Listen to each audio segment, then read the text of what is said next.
Alors, la matinée a été extrêmement dense, donc je ne vais pas non plus vous épuiser avec des conclusions qui ne se termineraient jamais. Je voudrais uniquement dire quelques mots. Alors, d'abord, pour saluer Thierry Mérel, Guillaume Touati, etc., et pour saluer en général la Fondation Jean Jaurès, la Société d'études jaurésiennes, le Centre Norbert Elias et l'Université d'Avignon, à la fois pour leur appui logistique, pour leur aide dans l'organisation, pour avoir permis que ces 2 jours se tiennent de la manière, je crois, la plus agréable et la plus efficace possible. Bon, je pense aussi pour dire que ce colloque, nous étions bien conscients qu'il comptait un certain nombre de défis. Défis même dans sa définition. Nous avions beaucoup hésité et nous avons finalement décidé de jouer sur les 2 tableaux, socialisme et culture, ça voulait dire à la fois le socialisme comme culture, pour le dire rapidement, c'est-à-dire le socialisme comme mouvement culturel global, comme expérience, comme quête de l'émancipation, comme le disait Emmanuel Jousse, et en même temps le socialisme dans ses rapports à la culture, que l'on pense à la question des politiques culturelles ou d'autres choses. Donc nous nous sommes efforcés pendant ces 2 jours de tenir ces 2 sens. Je pense que finalement le fait d'avoir voulu jouer sur cette pluralité nous a permis quand même de voir un certain nombre de choses. Ça a été permis aussi, nous avions voulu un peu y insister par le fait que nous avons essayé de solliciter non seulement des historiens, mais aussi des sociologues, des politistes, non seulement des Français, mais aussi des spécialistes d'autres aires culturelles qui ont pu aussi nous permettre de comparer un certain nombre de choses. Alors, je ne me livrerai pas à la facilité rhétorique qui consiste à dire qu'il s'est dit tellement de choses qu'il est absolument impossible de conclure, même si j'ai bien envie de le faire. Je voudrais juste livrer quelques remarques très rapides sur ce qu'on peut tirer finalement, à mon sens, de cette question des rapports entre socialisme et culture, d'un point de vue à la fois synchronique, c'est-à-dire qu'est-ce qui me semble marquer finalement considérablement cette expérience socialiste, j'aime bien le terme d'Emmanuel Jousse de manière générale, et sur le plan diachronique, c'est-à-dire quels sont les grands moments que l'on peut identifier. Sur le plan synchronique, je pense que ce qui est apparu de manière récurrente dans les communications, on a d'ailleurs encore terminé par ça il y a un instant, c'est l'importance majeure du rapport au temps.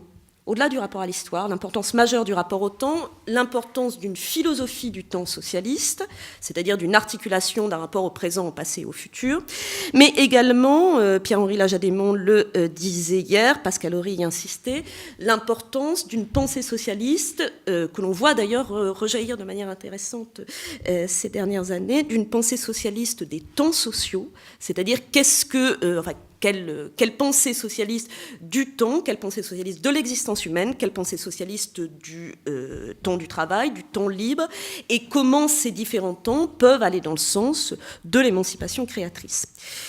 Deuxième élément qui me semble fondamental, ça a été beaucoup dit, la question du rapport à l'éducation. Il est clair que si on veut essayer de distinguer une spécificité socialiste en matière de rapport à la culture, le rôle fondamental de l'éducation, du socialisme d'éducation, pour reprendre encore une fois ce que disait Peggy, est extrêmement important, avec ce qui ne veut pas dire que la question est simple. On le voit bien, c'est la question focalisation uniquement sur l'école républicaine ou autre, ou sur d'autres structures associative. On l'a dit ce matin, est-ce qu'il faut concevoir l'éducation uniquement comme la transmission descendante d'une culture des élites ou est-ce qu'il faut entrevoir d'autres choses? Mais en tous les cas, l'idée que socialisme va avec éducation. Je pense enfin, et on scie aussi pour finir attardé, que la question telle qu'elle se pose, on a posé aussi la question, unité, est-ce qu'il fallait mettre culture au pluriel ou culture au singulier?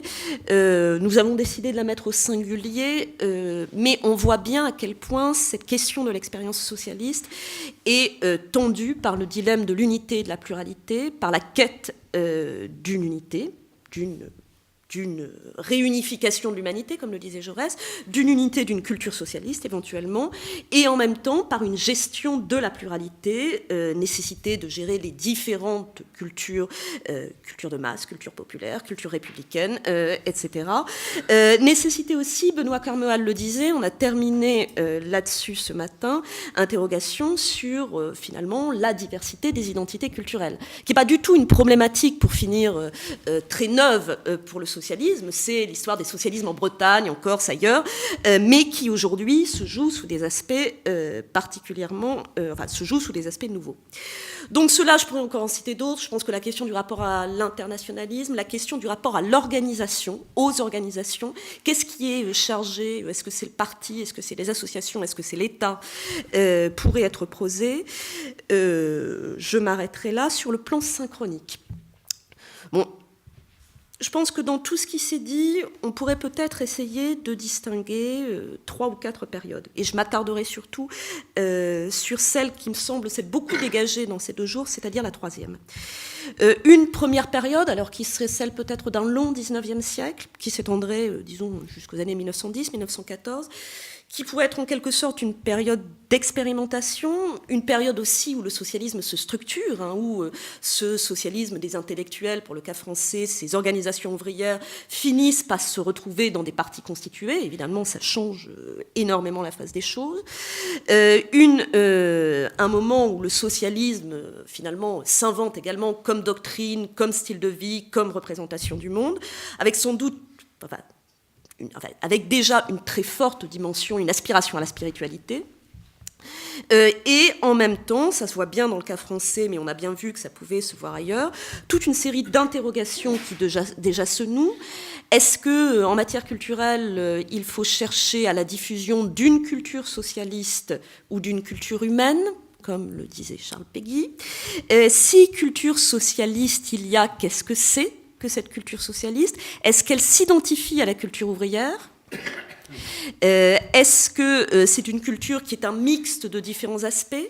Est-ce que c'est simplement la réception de la culture humaniste classique, ce qu'incarnerait bien Jaurès, qu'on est chargé ensuite de diffuser, de transformer? Il y a toute une série de questions qui déjà se posent, comme se pose déjà toute une série de questions sur les modes d'action. Je pense qu'on a eu raison de dire que ce n'est pas parce que le terme de politique culturelle n'existe pas à cette époque qu'il n'y a pas une réflexion là-dessus. Et il y aurait, par exemple, une réflexion très intéressante à avoir à partir de ce qu'a dit Jean Numa sur, finalement, ce qu'on peut penser de socialistes français qui s'investissent énormément dans le modèle des universités populaires, donc dans des formes, finalement, relativement mixtes socialement, si on le compare à la social-démocratie allemande, par exemple, dont les formes d'intervention et dont l'aspiration à constituer une contre-culture autonome est manifestement extrêmement différente. Je pense aussi qu'on peut voir que durant cette période, pour le cas français, il y a au moins, ce qui se distingue, c'est finalement que ce socialisme français ne veut pas aller jusqu'à la constitution d'une contre-culture autonome et se voit plutôt comme le mixte ou comme un croisement, ce qui apparaît dans la deuxième période, les années 30-70, comme finalement ce lieu compliqué de croisement ou de rencontre entre différentes cultures, la culture républicaine, des formes de la culture de masse, des formes de la culture populaire. Finalement, à l'inverse de la culture communiste, ce qui rend aussi le socialisme difficile, c'est qu'il se veut le croisement de ces différentes aspirations culturelles, et que dans les années 30-70, on voit que ce n'est pas uniquement une volonté, mais que ça tient aussi à des politiques ou à des pratiques. Je pense qu'entre ce qu'a dit Laurent Besse, ce qu'a dit Pascal Horry, on voit bien que ce qui se noue à partir du Front populaire, pour le dire vite, et ce qui se différencie en même temps après la Seconde Guerre mondiale est très important. J'ai été frappée quand même par une continuité par rapport à ce qu'on disait ce matin sur le fait que le socialisme fonctionne beaucoup finalement en matière culturelle par contractualisation des rapports entre l'État et les autres acteurs culturels. C'est après tout déjà exactement la politique de Léo Lagrange. Vous me direz, vu son non-budget, il n'y avait pas moyen de faire autrement, mais c'est pas sans signification. On voit déjà aussi, c'est à ce moment-là que se structurent les formes d'une politique culturelle, l'enjeu de la démocratisation. Et en même temps, on voit à quel point, contrairement à l'idée, je pense que ça a aussi été un acquis de ce colloque, il n'y a pas une ligne de continuité transparente entre les années 30 et les années 70, mais une première expérience du Front populaire qui est profondément remodelée par l'ensemble des institutions, associations des années 50-60, avec notamment là, la mise en œuvre de conceptions, pour finir, relativement différentes aussi de la culture, entre la volonté de diffuser une culture cultivée, si j'ose dire, et d'autres formes d'intervention. Je pense aussi dans toute l'interrogation qui se noue et qui est importante sur la question du rôle de l'école. Est-ce que le rôle de l'école doit être exclusif en matière de diffusion culturelle? Est-ce qu'il est subordonné, enfin, est-ce qu'il doit être articulé à d'autres, etc., etc.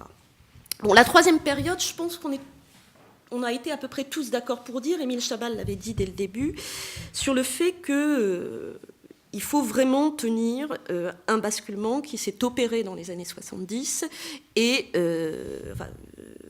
qui permet de penser un certain nombre de choses jusqu'à aujourd'hui.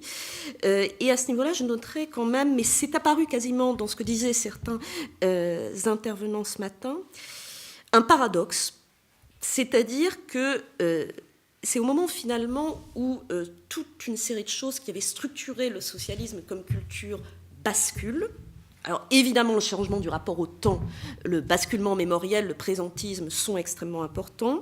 La crise, je pense que c'était important de le noter, du rapport des socialistes aux intellectuels, alors que ce mouvement, en France du moins, s'était quand même considérablement constitué autour de cela.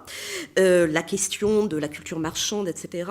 Le fait que finalement, le socialisme est de moins en moins au croisement d'un certain nombre de cultures, mais de plus en plus écartelé ou apparaît de moins en moins visible dans les différentes choses. Et c'est pourtant dans ce moment de recomposition, de crise, je ne sais pas, enfin de changement de régime, que se met aussi en place finalement, ce qui reste jusqu'à aujourd'hui, la politique culturelle socialiste la plus visible, c'est-à-dire la politique, on l'a bien dit ce matin, des années longues, qu'elle pose un certain nombre de questions en continuité avec les époques précédentes, le rapport entre la politique d'État, la politique des collectivités locales, le rapport entre la Convention et la loi, la question de la démocratie, de la démocratisation et ce qu'il faut entendre par démocratie, démocratisation. Alors, est-ce que j'irai jusqu'à ce que disait Denis Pelletier, c'est-à-dire que, est-ce qu'au fond, la culture, la politique de la culture aurait remplacé une politique, le langage de la culture aurait remplacé une politique progressiste? Je suis là un peu trop loin de mes sujets de recherche pour pouvoir l'affirmer nettement. Je pense qu'au moins, il n'est pas inintéressant de poser la question. De la même manière, alors je terminerai, évidemment, on a aussi beaucoup parlé du présent, il fallait bien le faire un petit peu.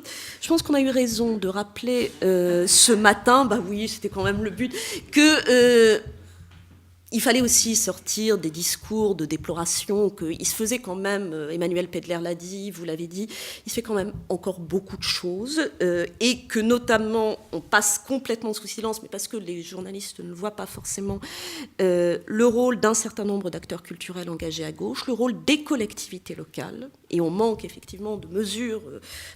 L'inventivité peut-être aujourd'hui, si elle n'est plus du côté de l'État central, elle est peut-être aujourd'hui du côté des collectivités locales.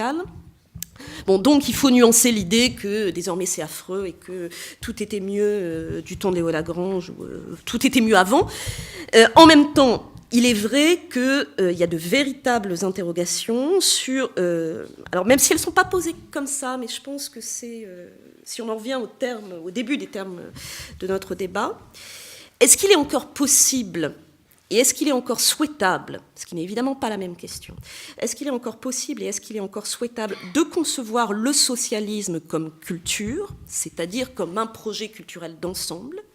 Est-ce que c'est souhaitable dans le monde quel qu'il est? Est-ce qu'il c'est possible dans le monde quel qu'il est? C'est une première question. Est-ce qu'il est souhaitable d'en revenir à une politisation socialiste de la culture, c'est-à-dire à une définition de la politique culturelle beaucoup plus clivante, si j'ose dire? Je pense que c'est deux questions qui ne sont pas sans lien, d'ailleurs, mais qui restent posées. Je pense que si on pose ces questions générales, il y a un certain nombre de points qui, à mon avis, et je terminerai par là, sont à élucider ou sont à reposer. Donc j'y reviens, je pense que vraiment la question du rapport au temps Elle est fondamentale, c'est-à-dire que dans un monde où l'aspiration révolutionnaire, dans un monde présentiste, pour reprendre le terme d'Hartog, dans un monde où on ne croit plus à l'avènement du paradis, mais où on tente d'éviter la catastrophe, comme on le disait hier, qu'est-ce que c'est que le rapport des socialistes ou du socialisme au temps? Est-ce qu'il n'y aurait pas là à saisir, dans ce que disait Julian White hier matin, dans cette capacité à saisir le changement au présent?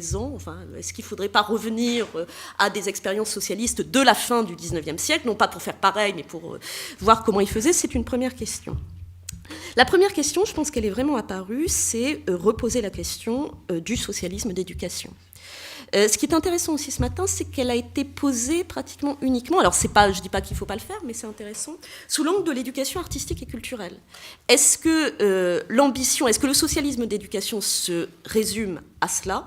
Développer, c'est déjà bien, développer l'éducation artistique et culturelle, donc c'est-à-dire une politique publique d'État qui passe par l'école, si je le dis très rapidement, ou est-ce que le socialisme d'éducation est quelque chose d'infiniment plus large et qui ne passe pas uniquement par l'État, ni même par les collectivités locales? Je pense que c'est une deuxième question. La troisième question, c'est celle du rapport au public au pluriel et du rapport entre les publics et le public au singulier, c'est-à-dire quelle pratique artistique pour quel public, comment faire pour que les publics forment du public, de l'espace public, du collectif, c'est-à-dire c'est aussi évidemment la pensée de l'individu et du collectif, de l'individualisme et du collectif, et c'est quand même une question qui n'est peut-être pas tout à fait sans signification aujourd'hui. Et enfin, ça a été beaucoup posé, la question évidemment du rapport à la pluralité. On le disait, c'est une vieille question socialiste en réalité. Faut-il rêver cette humanité réunifiée sous les auspices d'une seule culture? Faut-il laisser vivre les différentes cultures en voyant, on l'a bien dit, que ces cultures, elles bougent énormément? Des religions qui se transforment en culture ou des religions sans culture, des formes de culture populaire. Est-ce qu'il faut d'ailleurs parler encore de culture populaire? La question se pose. Des cultures, entre guillemets, rattachées à des assignations identitaires. Comment est-ce que le mouvement, le parti, le projet socialiste gouverne? Je pense qu'on peut être d'accord avec l'analyse un peu sévère, mais juste, qui s'est dite ce matin, c'est-à-dire qu'il est clair que la gauche social-démocrate ou la gauche socialiste n'a sur ces sujets plus la main, et depuis un petit moment maintenant. La question est de savoir comment elle peut la récupérer, et je reprendrai ce que disait Jean-Louis Fabiani, en se tenant à la fois à l'écart d'une espèce de repli sur une forme de culture républicaine et nationale qui constituerait l'alpha et l'oméga, et qui constituerait quand même un oubli du fait que le socialisme veut dire aussi internationalisme. Et en même temps, l'idée que finalement, on laisse vivre et on fait vivre, et après, chacun se débrouille. Je pense qu'évidemment, il y a à trouver, il y a à chercher, même aussi... on est à la Fondation Jean Jaurès. La Société d'études jaurésiennes patronnait également ce colloque. On peut citer Jaurès, on peut citer le Jaurès des dernières années. Le Jaurès des dernières années qui finalement devient un peu moins moniste que ce que lui reprochait son cher adversaire, son cher ennemi plutôt, Charles Péguy, et qui, en regardant les cultures d'Amérique du Sud, en s'interrogeant sur les formes de culture à transmettre à l'école, en s'interrogeant sur la question des langues régionales, développe une réflexion qui justement essaie de se demander comment de la diversité, on peut tenir compte et reconnaître la diversité culturelle, sans s'y enfermer et en poussant en quelque sorte ces différentes aspirations culturelles dans le sens du général et dans le sens de l'émancipation. Donc il y a là, vous le voyez, aucune réponse affirmée, mais je pense que ça n'était pas le but de ce colloque, mais au moins toute une série de manières de poser les questions qui, je pense, pourront entretenir des débats qui, évidemment, ne sont pas clos au terme de ces 2 journées. Je vous remercie.